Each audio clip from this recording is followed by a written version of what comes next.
जो हमारे यहाँ के जो हमारे जो दिए गए हैं, वेद दिए गए हैं, पुराण दिए गए हैं, जो हमारे यहाँ के उपनिषद दिए गए हैं, शास्त्र, और इनके ऊपर केवल ऐसा नहीं है।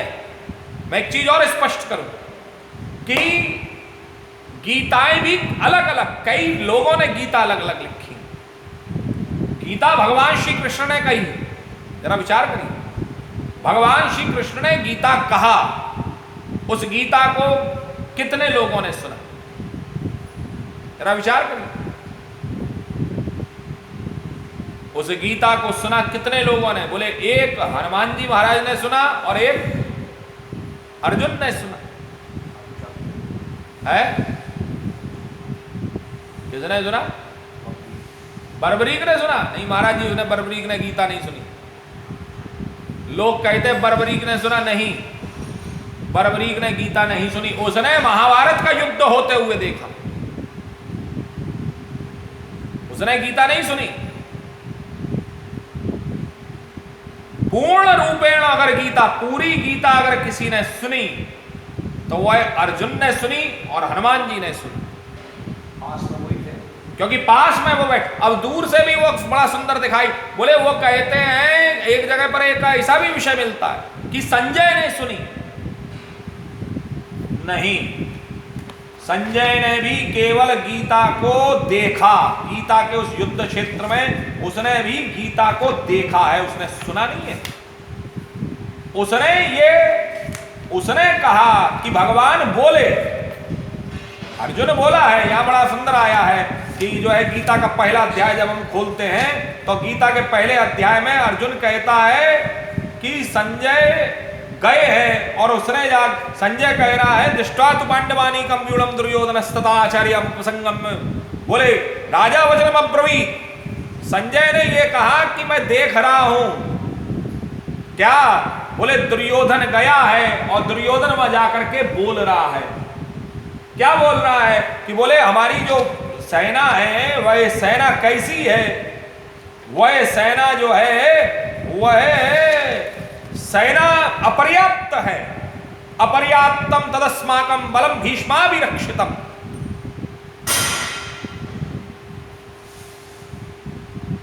बोले हम बड़ा सुंदर कहा गया, पर्याप्तम तदस्माकम बलम भीष्माभिरक्षितम पर्याप्तम तदमे देशाम बलम भीमाभिरक्षितम।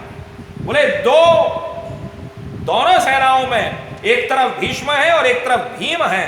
बोले हमारी सेना अपर्याप्त है। यह पहला ही विषय है जिसमें दुर्योधन ने मान लिया कि हम हार रहे हैं। यहीं पे दुर्योधन कह रहा अपर्याप्तम, अर्थात हम अपर्याप्त हैं। यहां पर बड़ा सुंदर सूत्र एक और मिलता है, हम अपरिमेय हैं, हम पराजित हैं। यह भी सूत्र मिलता है। अपर्याप्तम का अर्थ यहां पर हमारे यहां पर संतों ने कई सारे दिए। उन कई सारे संतों ने उनमें यह विश्लेषण है कि यह भी अपर्याप्तम का एक अर्थ यह भी निकलता है कि हम अपराजित हैं, कोई हमें पराजित नहीं कर सकता। जरा विचार करिए। और एक यह भी है कि हम अपर्याप्त हैं, अर्थात हमारे पास में पर्याप्त व्यवस्था नहीं है। दोनों अर्थ निकलते हैं। अब यह सूत्र अलग है कि हमने उस अर्थ को समझा कैसे, हमने उस अर्थ को समझा कैसे। यहां पर वो बड़ा सुंदर कहा गया कि वह जो संजय ने भगवान का बड़ा सुंदर स्वरूप को, विशाल स्वरूप का दर्शन, वह विशाल स्वरूप का दर्शन भी केवल 3 लोगों ने किया। जो भगवान ने जो कुरुक्षेत्र में अपना दर्शन कराया वह 3 लोगों ने दर्शन किया। जरा विचार करिए। पहला अर्जुन ने किया, क्योंकि भगवान ने कहा दिव्यम दृष्टि, बोले मैं तेरे को दिव्य नेत्र देता हूं, दिव्य चक्षुर ददामिते, बोले मैं तेरे को दिव्य नेत्र प्रदान करता हूं जिससे तू मेरा ये सारा सुंदर दिव्य स्वरूप को देखेगा। जरा विचार करिए, देखिए भगवान क्या कह रहे हैं, मेरे दिव्य स्वरूप को देखने के लिए तेरे पास में दिव्य नेत्र होने चाहिए। It is something like this, जैसे ग्रहण पड़ता है तो ग्रहण को, अगर हमको ग्रहण को भली भांति प्रकार से देखना है तो उसके पहले हम लोग चश्मे बनाते थे, उन चश्मों के माध्यम से हम ग्रहण को देखते थे। उसी प्रकार से अगर हमको ईश्वर को देखना है तो ईश्वर को देखने के लिए हमारी आंखें पर्याप्त होनी चाहिए उसका दर्शन करने की, हमारे पास में दिव्य नेत्र होने चाहिए। और ये दिव्य नेत्र किसके पास में थे?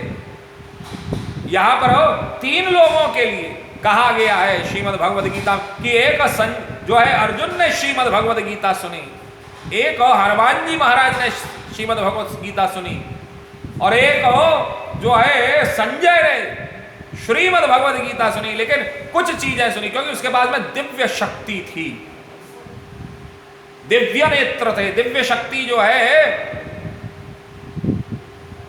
वेदव्यास जी महाराज ने उसको प्राप्त कराई, ये दिव्य शक्ति। अब लोग इसी के ऊपर हास परिहास करते हैं, ऐसा क्या दिव्यता थी साहब? क्यों आज के समय में टेलीपैथी होती है कि नहीं होती है? टेलीपैथी के माध्यम से आप हर चीज को, आप घर में ही बैठे बैठे, आप कम से कम किलोमीटरों की रेंज में आप केवल टेलीपैथी, मानसिक रूप से, मानसिक शक्ति के माध्यम से आप अगर टेलीपैथी के ज्ञाता हो जाए तो आप बैठे ही बैठे दूसरे विश्व के दूसरे छोर पर क्या घटित हो रहा है आप तुरंत जान जाएंगे। और अगर सामने वाला भी टेलीपैथी का ज्ञाता है तो आप दोनों का संपर्क सूत्र जुड़ जाएगा और आप अपने मन की बात उस तक और उसके मन की बात आप तक पहुंच जाएगी। लेकिन ये टेलीपैथी का ज्ञान होना कोई ज्यादा बड़ा थोड़ा असंभव है, ऐसा नहीं है कि जो है नहीं हो सकता, असंभव है थोड़ा। लेकिन ऐसा भी नहीं है कि इस असंभव को संभव ना बनाया जा सके। कई बार होता है ना आपके मन में कि आप किसी के बारे में सोच रहे होते हैं और सोचते सोचते एकदम से उस व्यक्ति का या तो कोई जो है फोन आ जाता है या वो व्यक्ति सामने उपस्थित हो जाता है और आप क्या कहते हैं, अरे बस अभी अभी आप ही के बारे में सोचा था साहब, अभी अभी बस आप ही के बारे में सोचा। जरा विचार करिए, मैंने कहा ना कि हम लोगों ने अपने धर्म ग्रंथों को पढ़ा नहीं, वह गीता को 3 लोगों ने सुना। जरा विचार करिए, एक हनुमान जी महाराज ने, एक जो है संजय ने और एक अर्जुन ने। संजय ने जो सुना वो लगभग कहीं कुछ सूत्रों में सुना, कुछ में नहीं सुना। जब आप गीता का अध्ययन करेंगे, स्वाध्याय करेंगे तो गीता को अर्जुन ने पूर्ण रूपेण अर्जुन ने सुना। क्योंकि गीता किसके लिए कही गई? गीता हनुमान जी के लिए नहीं कही गई, गीता संजय के लिए नहीं कही गई, गीता कही गई अर्जुन के लिए। और यही गीता, बड़ा सुंदर भाव आता है महाभारत में कि भगवान कृष्ण जब द्वारका जाने लगे तो भगवान श्री कृष्ण से उस समय पर अर्जुन ने कहा, प्रभु मैं एक बार युद्ध के पश्चात, भगवान श्री कृष्ण से अर्जुन ने कहा, प्रभु मैं एक बार गीता का, मैं एक बार पुनः आपके मुख से गीता सुनना चाहता। तो भगवान श्री कृष्ण ने कहा, अर्जुन जो गीता मैंने तेरे वो कुरुक्षेत्र के मैदान में सुनाई थी वह गीता मैंने तभी के लिए सुनाई थी, अब वह गीता नहीं सुना सकता। जरा विचार करिए, तो क्या कृष्ण भूल गए थे अपनी कही हुई गीता? नहीं, कुछ समय होता है, कुछ मुहूर्त होते हैं, कुछ व्यवस्थाएं होती हैं, कुछ चीजों के लिए, कुछ कार्यों को करने के लिए कुछ समय होता है, कोई मुहूर्त होते हैं, कुछ व्यवस्थाएं होती हैं कुछ कार्यों को करने के लिए। वह कार्य उन्हीं मुहूर्तों में, उन्हीं व्यवस्थाओं में, उसी समय पर संपादित किए जाते हैं, उनके इधर उधर नहीं किया जाता। जरा विचार करिए, यह है जो हमारे यहाँ के जो सनातन धर्म के बारे में लोगों के, आप सब लोग क्यों? क्योंकि हमने कभी अध्ययन नहीं किया, हमने कभी रामचरितमानस उठा के नहीं देखी। क्योंकि हम तो हमारे मन में तो ये अभिमान है, अरे राम के बारे में हमसे अच्छा कौन जानते? हम जानते हैं राम के बारे में, लेकिन हम ये भी नहीं जानते कि जो है लव कुश की उत्पत्ति कैसे हुई, हमको यही नहीं पता। वो कहानियां किससे बता दिए जाते हैं, कौन बड़ा है कौन छोटा है हमको यही नहीं पता है। उसमें भी कहानी किससे बता दिए जाते हैं कि सीता जी एक दिन वो लव को वो पता नहीं बालक को लेकर चली गई, तो जो है वाल्मीकि जी महाराज ने देखा कि अरे वो बालक कहाँ गया, कहाँ उन्हें लगा कहीं खो गया, तो उन्होंने तुरंत एक दूसरा बना दिया। ये भी नहीं बताया। जरा विचार करिए, हम लोगों ने कभी ये सब ये तो अच्छा है, इस लॉकडाउन टाइम पीरियड में आप इसका सदुपयोग करें, अपने अपने धर्म ग्रंथों को पढ़ें, भविष्य पुराण को पढ़िए, अग्नि पुराण को पढ़िए, गर्ग संहिता को पढ़िए। गर्ग संहिता जिसके अंतर्गत में हमको बहुत सारी चीजें भगवान श्री कृष्ण से संबंधित हमको प्राप्त होती है। ज्यादा आपको अगर रावण के चरित्र के बारे में जानना हो तो रावण की संहिता पढ़िए, रावण संहिता का पाठ करिए, आपको पता लगेगा रावण बहुत उच्च कोटि का वैद्य था, रावण बहुत उच्च कोटि का ज्योतिषाचार्य था। रावण अपने आप में एक संपूर्ण अंग था, लेकिन उसने एक दुराचार किया जिसकी वजह से आज तक रावण को जलाया जाता है। यह समाज के लिए संदेश है, ये समाज के लिए कि आप जो है जरा विचार करिए, रावण जैसा व्यवहार मत करिए। रावण के चरित्र में जरा विचार, जब हम प्रवेश करते हैं तो रावण ने अपने बहन के पति को मारा, ऐसा रावण का चरित्र जैसा हमारा जीवन का चरित्र नहीं होना चाहिए। अब रावण के केवल एकमात्र एक ही चरित्र के ऊपर हम चलते हैं कि नहीं, रावण ने क्या किया, बोले सीता का हरण किया। सीता का हरण रावण ने नहीं किया, रावण ने केवल एक सीता का हरण करने वाला पाप नहीं किया। रावण के बारे में कहा जाता है, अभी जब मैं देखता हूं व्हाट्सएप वगैरह पर, मैं देखता हूं कि रावण के राज में भी रहकर के सीता सुरक्षित थी, ये रावण का चरित्र था। अरे मूर्खों, मर जाओ कहीं जाकर, देखो पढ़ो समझो, रावण छू नहीं सकता था किसी स्त्री को, क्योंकि उसको शाप था, वह शापित था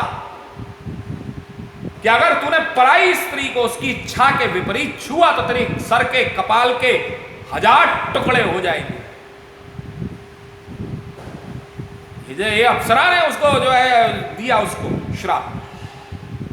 जरा विचार करिए, रावण इतना ज्यादा चरित्रहीन था कि कहा नहीं जा सकता। केवल आपने और हमने केवल एक सीता वाले चरित्र को पकड़ा, लेकिन उसके आगे जो उसके, मैंने कहा ना, जो भाई अपने बहन के पति को मार दे, ये हमारी भारत की संस्कृति नहीं है, ये हमारे भारत की परंपरा नहीं है, ये हमारे भारत के संस्कार नहीं है। हमारे यहां पे तो क्या कहा जाए, व्यवस्थाएं बिल्कुल अलग है, लेकिन चूंकि हम लोग जानते नहीं। जी, एक प्रश्न आया हमारा।